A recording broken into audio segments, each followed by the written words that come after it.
Libre circulation des biens et des personnes, les jeunes patriotes pour la paix dénoncent des tracasseries sur le corridor Lomé-Ouagadougou.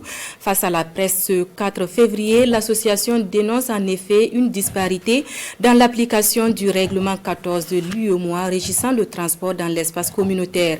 Ce fut également le lieu pour l'association de traduire son soutien aux commerçants de la ville de Ouagadougou, éprouvés par des incendies ces dernières semaines. Le compte rendu de la conférence avec Siela Sina Ouattara et bienvenue Tansa. Une sortie médiatique en soutien au mouvement des petits commerçants de Ouagadougou. L'association Jeunes Patriotes pour la Paix se dit solidaire de tous ceux qui ont subi des pertes suite aux incendies survenus au marché de Sankariare et aux alentours du marché Rodoko. Une occasion pour dénoncer les tracasseries subies par les transporteurs sur le corridor Lomé-Ouagadougou. L'association Jeunes Patriotes pour la Paix relève surtout des failles dans l'application du règlement 14 de l'UEMOA régissant le transport au sein de l'espace communautaire.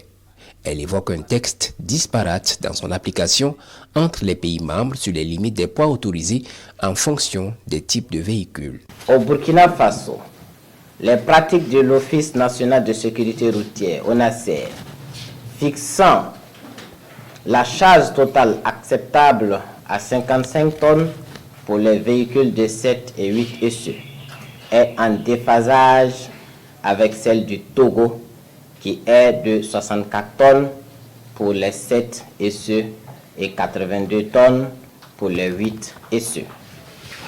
Cette différence de pratique de poids, variant de 9 à 27 tonnes au corridor, engendre de sérieuses difficultés aux petits commerçants.